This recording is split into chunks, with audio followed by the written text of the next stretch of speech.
What is the shape of a molecule? Well, a molecule is mostly empty space. Almost all of its mass is concentrated in the extremely dense nuclei of its atoms. And its electrons, which determine how the atoms are bonded to each other, are more like clouds of negative charge than individual discrete particles.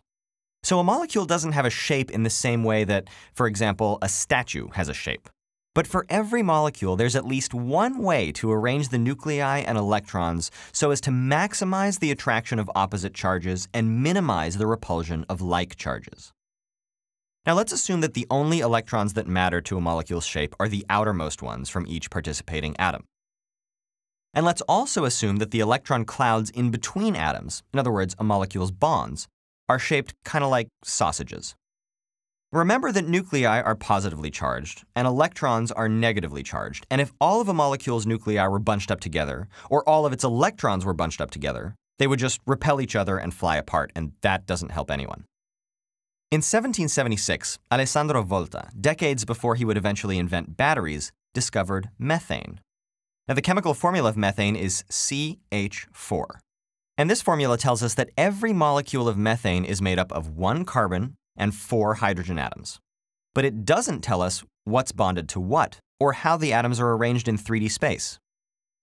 From their electronic configurations, we know that carbon can bond with up to 4 other atoms, and that each hydrogen can only bond with one other atom. So, we can guess that the carbon should be the central atom, bonded to all the hydrogens.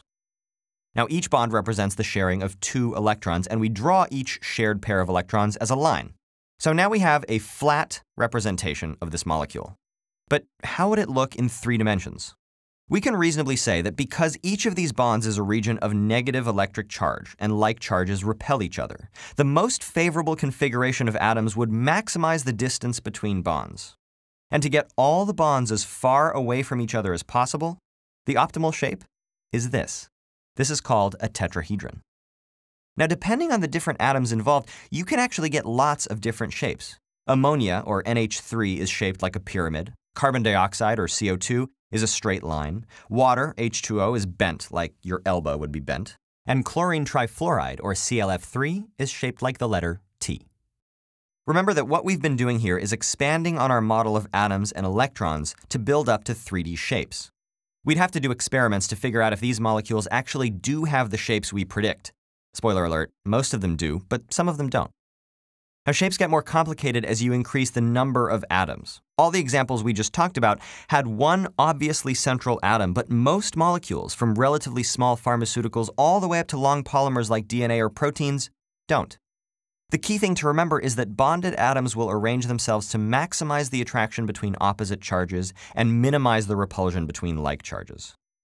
Some molecules even have 2 or more stable arrangements of atoms, and we can actually get really cool chemistry from the switches between those configurations, even when the composition of that molecule, that's to say the number and identity of its atoms, has not changed at all.